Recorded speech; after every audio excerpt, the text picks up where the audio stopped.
Once upon a time, two boys grew up playing hockey in the village of Terrace, British Columbia. One of them went on to play in the National Hockey League. The other became a comedian. Now, one flies planes and coaches youth hockey. The other is still a comedian and owns news skates. This is their podcast, Enjoying Orange Slices with Jeff and Ian. Well, hello, Jeff. We're a day late, $1 short. Yes, we are, but we're here. We're here. Are you happy that your Vegas Golden Knights are going to the Stanley Cup playoff? Yeah, I'm pretty happy for them. And I mean, really, you can't argue. They've been kind of doubted all year. No one kind of picked them in any. I mean, they were picked to be upset by Winnipeg. Mm-hmm. Picked to be upset. Well, not upset because everyone thought Edmonton was going to get by him. Then they were like, "Well, Edmonton can't do it, so we're going to pick Dallas." And now they're in the finals, so full marks to them. Full marks. Yeah. And both teams aren't expected to be there, so that's kind of cool. When we're getting a new Stanley Cup champion this year out of the 32, unexpected, two of them, and it's going to be Vegas is going to be big and tough. Florida is going to be fast. I think Florida is pretty tough, and I would say what I just said for Vegas. I would say the exact same thing for Florida. No one picked them against Boston. I didn't. No one picked them against Toronto. A few might have. You know, as soon as Toronto started cheering "Bring on Florida," I was like, this always ends bad. Remember that? Well, and they're going to have a new general manager. The fallout will continue in Toronto. That'll get announced either today or tomorrow. Oh, but who's going there? Mr. Brad Tree-Living is rumored to be the guy. You know what that means? You know what that means? That means No. that means they're cleaning house. You'll see Austin Matthews in a different jersey next year. That's what it means. Okay. Because he's already gone through it with what two. Yeah. So. Yeah, I like where your head's at on that one. That's exactly what I thought. I thought, it's going to be interesting to see how he handles Matthews and some of their other guys because, Kachuk pushed his way out and got to Florida, but they got Huberdeau and Uyghur. A lot of good things back. Yeah, they did. And you know what? Those guys they're going to pay dividends there in Calgary. I mean, let's face it. You can say what you want. Matthew didn't want to be in Calgary. He wants to be in Florida, and he's led his team to the finals. I mean, he's backed up he's a talker on the ice. I really like listening to him off the ice, but you can see he's always talking on the ice. I don't know if he's really a talker in the press other than just to say, I wasn't going to sign a long-term deal. He was honest with them. So they are in between, right? Mm-hmm. Because if they walk Austin Matthews up to the trade deadline and they don't have a long-term deal with them next year, they basically have to move him, or you're going to have Johnny Gaudreau scenario 2.0, but this time it's going to be in Toronto. So because he has a no trade as of July 1st too, right? Yeah, he has a no trade that's a good point. So the no trade, really all it does is it says, I'm going to protect myself from going to these places. And one way to fix that, you're not going to have the same weather in Winnipeg you're going to have in Florida, right? I mean, that's just the way it is. But the one way to fix that, and I heard them talking about a little bit today, is to adjust the salary cap for the taxation of each market. So you would have the Canadian teams and the high tax teams like California, and I think New York's fairly high too. You would have them have not disproportionate, but let's just say if you sign in Vegas for $10 million a year, you only pay federal tax. There's no state income tax here. Whereas in a place like Winnipeg, you're paying a ton of tax. So they're going to try and come up with something, and that might change why guys and the way they look at their no trades if they make the same dollar for playing in, say, Vancouver, which I think most guys love playing there, but versus Dallas, where, there's no state tax, right? So we'll see. But he's got his hands full in Toronto. We know that. I heard an interesting rumor this weekend, and please share. Yeah, please share. Austin Matthews would like to play in Los Angeles. how great would he look with the Hollywood Well, elite? With you, because you're kind of elite now down there. You're coming up. You're climbing the ladder. I'm Illick. You're light. You don't quite have the E there yet. You're light. No, I heard a rumor this weekend that it's been put out there that he would like to come to Los Angeles, for the reason being he will not stand out like he did in Toronto. Can't blame him for that. I mean, I don't know if that's for everybody. And even if it is, if you're winning and you've won, which they've done a lot of winning in Toronto, they just haven't done it in the playoffs. And Right. so it probably really wears on you. And we've talked about this a ton. He would look really good. You could say, oh, he'd look really good in a big market. He's already in a huge market in Toronto. And the biggest. Yeah. Like, I mean, so would he want to come out to LA? Would he look good in LA? Yeah, he would. I mean, everybody was kind of thinking, oh, he's going to sign in Arizona. And I thought he would too. But that is just about ready to go. I don't know if it's in flames. There's moving trucks there right now. Yeah. They're backing up to his summer home in Arizona and moving his stuff out of there too. That's just a crying shame. I thought he could have maybe, if he left Toronto, I thought he could have gone to the desert and rekindled and got Arizona going. But everybody talks about it. How many years is it since they moved? 25, 30 years? And it's just been so much disarray and very little. You know what it's like? It's like a rich family having a kid that really is not good at business, but they keep giving him a business. That's what Arizona's like. No, try this time. No, try this time. You're going to be good. Yeah. Mark Spector, who writes Sportsnet, follows the Oilers. He's always tongue in cheek. I think I love reading his articles. He wrote a good article on it the other day in sportsnet.ca. Go check out Mark Spector. I like Spec. He's got a little zing to his articles. And he kind of just lays it out in Arizona.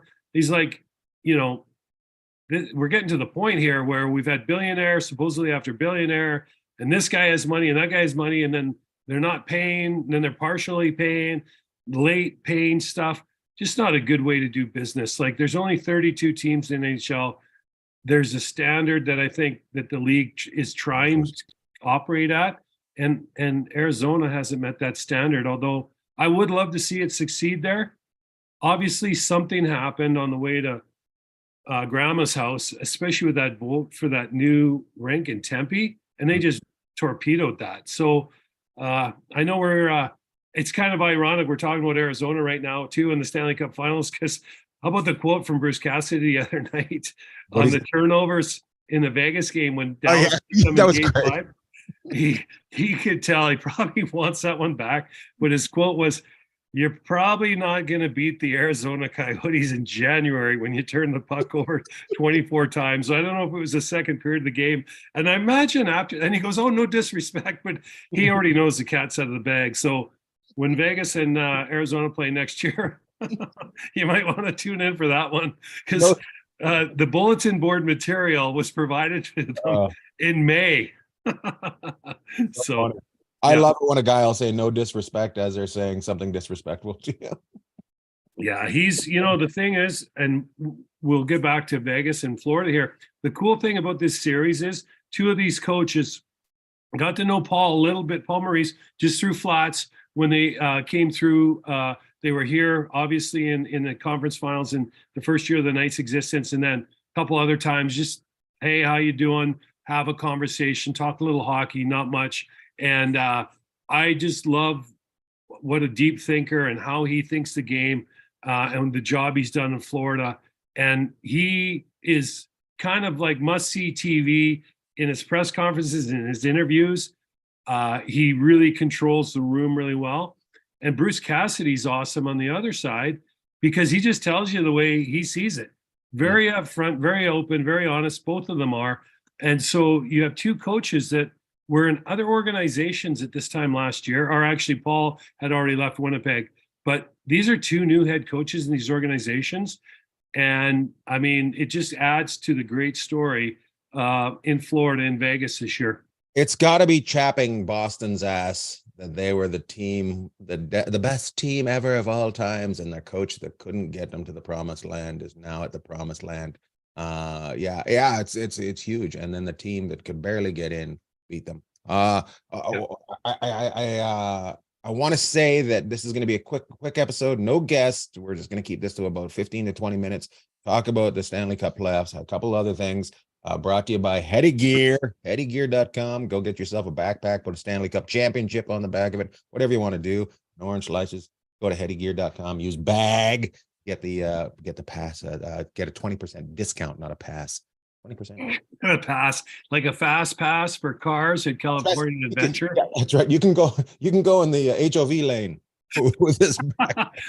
or you can redeem it at Disneyland. They'll get you in. It's called the park hopper, but the pass. Get the park hopper pass. The bag hopper. Oh my God. So well, I wanted to mention, you brought up Sportsnet earlier. We brought up Toronto. Some people say to me, they go, Ian, what's wrong with Vancouver? And I say, they'll never win with the owner they have. That's what I say. I double down on that with Toronto. Toronto is owned by a 1/3 Rogers and which is Sportsnet, right? Mm-hmm. And then and the other third is also a media company as well, right? And you know what? You got me there. I mean, I could step in on, I mean, why not talk about Toronto? They're out of the playoffs, right? Everyone loves to do it, but Sportsnet owns them. Sportsnet is one of the owners. They might have multiple. I think it's 1/3, 1/3. But what's that? I think it's 1/3, 1/3, and 1/3. I think is how the way Toronto's owned. But here's what I want to say: Toronto will never win a Stanley Cup as long as they're owned by a media company. They're boom, chang, boom, because honestly, things can't be honestly said about what's going on there. It's got to be. It's wrong. You don't see ESPN owning the Lakers. You don't see Fox Sports owning another team. You know, you don't see Bally Sports going broke with Arizona.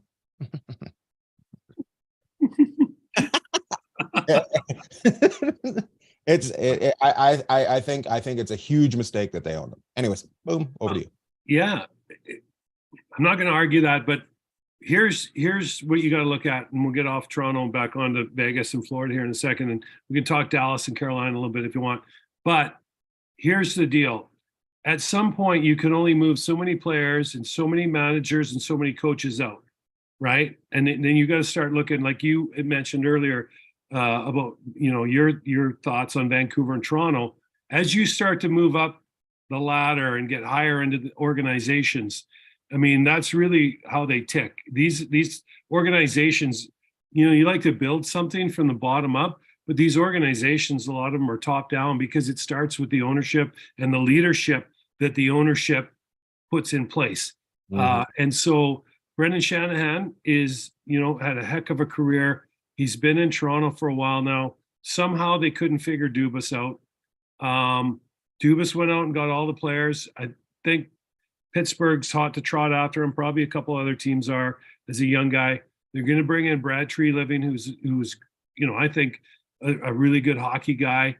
You can look at the coach if you want, but a lot of these organizations, you got to look we like to build things bottom up. That's the way to make them last. But a lot of these organizations are top down, and maybe that's why they don't have as much success, because the top down filters down and doesn't filter very well. So I think Toronto is a team that plays in a really tough conference, obviously, and Boston showed that this year. Florida knocked them out.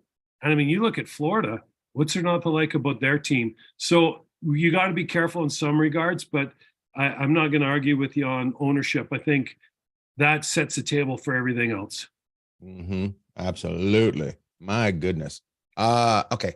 Now that we've talked about that, we'll go back to let's put 7-game series for the Stanley Cup playoffs between the Las Vegas and the old Florida. 7 games. 7. I think it has a chance to go a long ways, and one of the reasons is you're gonna have multiple days off in between games when they switch venues. So they're going to start Saturday, Monday in Vegas. And then I don't think they play until either Thursday or Friday in Arizona. Or sorry, Arizona. Arizona. I just about buckled. I really would love to see Arizona do well, but it's not happening. It's Florida. not.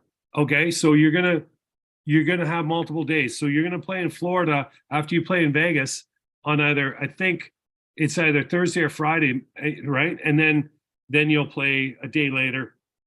And then you're going to take days off to come out here. So what I'm saying is, Ian, it's gonna, if this Give me series the travel schedule, ways, which it's built to do, it's going to start on the 3rd and it could end on the 19th.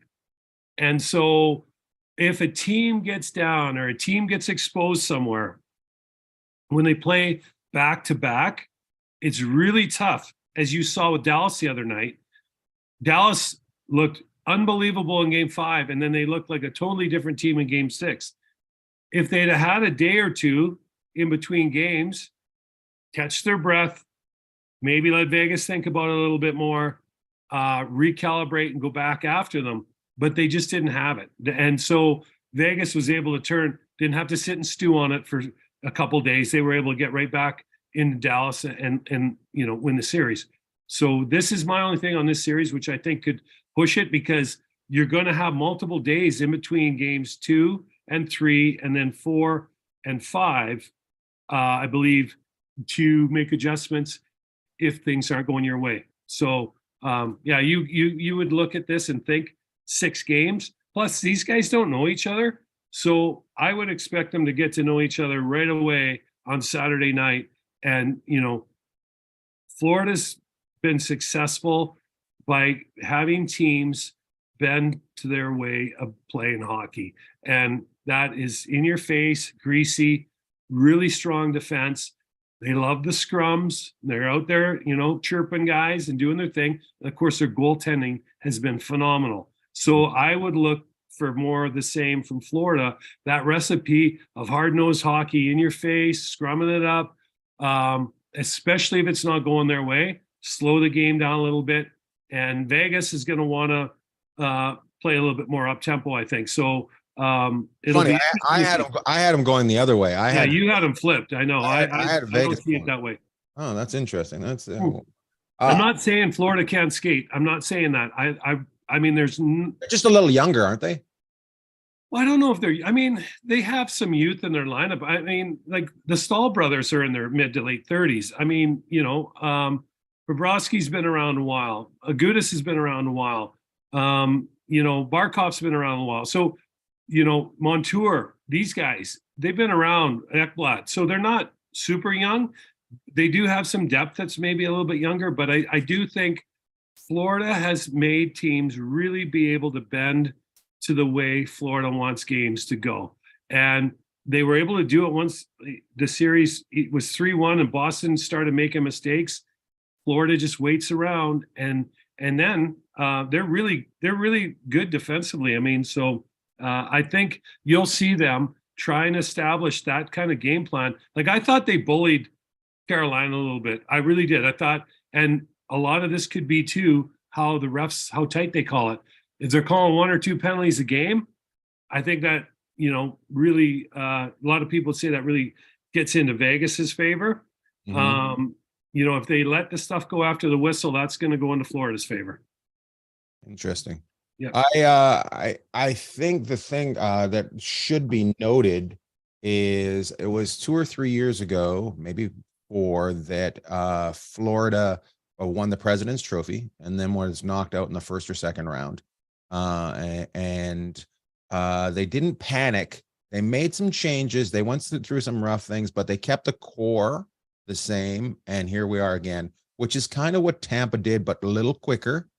And it seems like that's the style of if you win the President's Trophy, you do a couple of reboots, not reboots like full reboots, but just a couple little changes, and that team will take you to the deep in the Stanley Cup. I think guys aren't paying attention to that. Like teams aren't paying attention to it's a growth thing. They got to do it in 1 year or they're not doing it, because it sounds like Boston's ready to rip it all apart. Well, they don't have a choice in Boston because they have salary cap problems. But on Florida, they won the President's. You can get rid of a couple pieces. That sounds like they want to rip it all apart. Well, I mean, you gotta start tearing some of it down. Like it didn't translate, right? But that's what I'm saying. I'm saying it's not I don't think it's time to panic in Boston. I think it's time to just figure out change the tires and put on a new pair of windshield wipers, and maybe that gets you through the rain. Well, the issue in Boston though is two of their big leaders are getting up there. That you don't know how much more Bergeron's going to play, if at all. Yeah, he's fine. So, but he's French. He'll play until he's 99. He could. If you watch that guy play, he's unbelievable. Unbelievable. Here's the thing with Florida. They won the President's Trophy last year. Okay. Last year? It wasn't last year. Yeah, it was, but that's okay. You can check that out. They won it because how I know they won it, Columbus moved out of the Western Division in the summer. You motherfucker.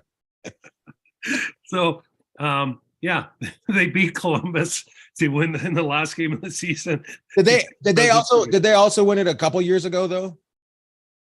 I don't know if they won it a couple years ago, but remember they were, I can't remember who knocked them out, but they were the team. They were Tampa Bay knocked them out. They had an incredible first round, but Tampa knocked them out. I think that was the year that they won that as well. I'm not positive. Everybody freak out and start sending emails and tell me I'm dumb. Well, we probably like an email or two, but here's the thing with Florida. Maybe just a couple. Just a couple. The thing with Florida is they built the team to compete against Tampa because Tampa did what Florida's doing to teams now. Tampa's done that up until this year, the last 3 years. I mean, they won 2 cups and got to the final. So they had to go figure out a way because these guys are just across the state to fight off Tampa Bay. Now, they didn't see Tampa Bay in the playoffs this year, but they know they watched it. It was like looking in a mirror. They know it worked. So that's what Florida's done. They've got the great goaltending like Tampa. Their defense isn't quite as big, maybe as mobile, but they're gritty and they move the puck. And then their forwards are gritty. And they make, Tampa was really good as Florida is. Once they get you down below the top of the circles, the hash marks, and ironically, Vegas is good that way too. So we'll kind of see, how this works out. But that's my view on Florida. Is they looked across the state and said, well, that works. So let's see how it does for us. And even though, there's the timer. We better wrap. Even though they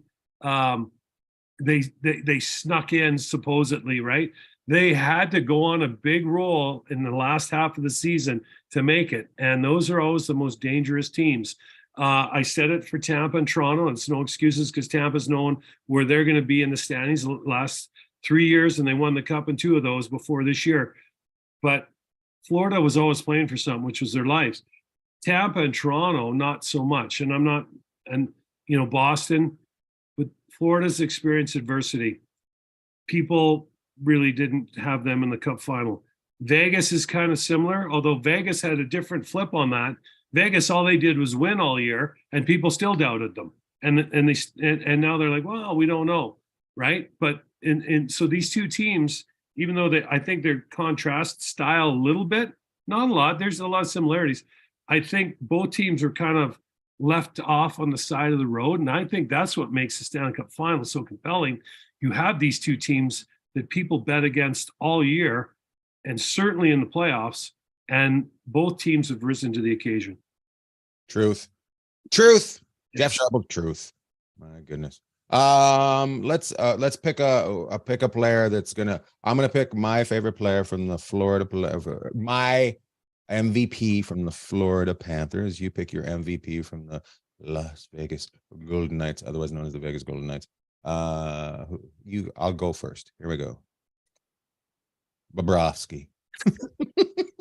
So tough. I was just thinking, I know he's going way out on that limb. I was thinking you might lean towards Kachuk, but you're right there with him. Anyways, yeah, you're right there on the that was awesome, man. And I could go with a star too. So obviously Bobrovsky's a big thing in Vegas. I don't think they are where they are if they don't play him. Okay. because he wasn't. No, I'm not disagreeing with you. He didn't start the playoffs. Remember, it was the other He guy. came in the Boston series. Yeah. So it's kind of funny too. They'll say, you got to get traffic in front of them. You got to go up high on them. Like all three teams that played these guys knew that. And they, the guy still stood on his head. I mean, like he really crouches down. He's kind of like Quickie was a few years ago. Jonathan Quick, when the Kings were winning their cups, you could try and do whatever you wanted. He was shutting you down. So he did a great job, obviously, to this point. Can I pick more than one? Sure, go ahead. Okay, so because mine was so easy.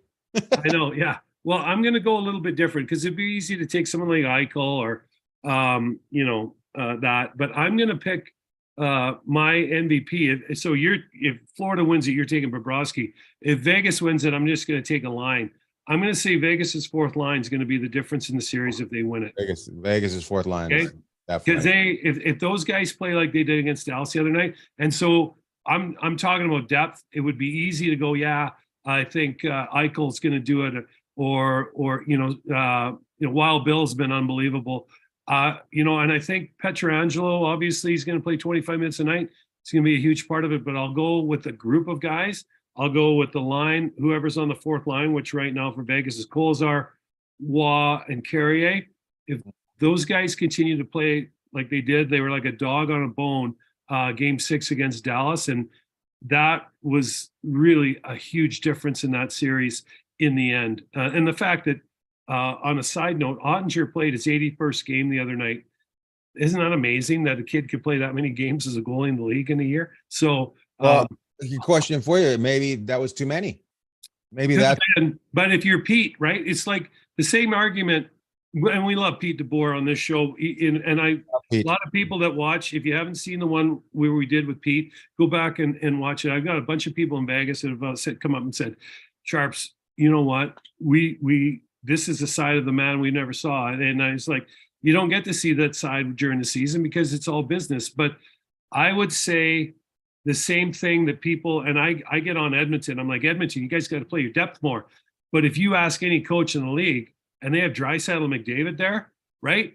Well, Ottinger is his goaltender. He's right. to those guys. Of course, so you're going to play him because you need the points. Yeah, of course. So, I get it, but at the same time, who went through 5 goalies this year? Yeah. Who played their fourth line? It's you look at it and you go, okay, I get it. I get that they're stars and there's only so much ice time, but maybe you double shift them someplace else and you go further down the depth. I don't know. All I know is Vegas and Florida are in the finals. And by the way, I got a question for you. MVP, is that of the whole playoffs, or is that only of the final round? No, Conn Smythe is whole playoffs. Whole playoffs. So has it ever been at somebody that isn't in the finals? Not that I know of, but it has been to a player that his team has not won in the finals. And I remember the last one I remember is Ron Hextall when the Oilers beat the Flyers, but there might be one since then. But so that is not unprecedented. But I've never heard of someone that wasn't in the finals that was the Conn Smythe winner. Interesting. I'm more than happy to hear if there was one, but it's usually someone on the winning team in the finals. Well, it starts on Saturday. We'll be back next week. I want to put something out there right now. Jeff, I'm going to Nashville on the 26th and 27th. I'm doing a show on the 26th. I think that's a Tuesday or Wednesday. And then I'm sticking around for the draft. Why don't you fly out with me and we'll do orange slices for the draft 27th of June. It's in outside. That's right. You know what? You texted me about that yesterday, but I was so busy. I didn't get back to you.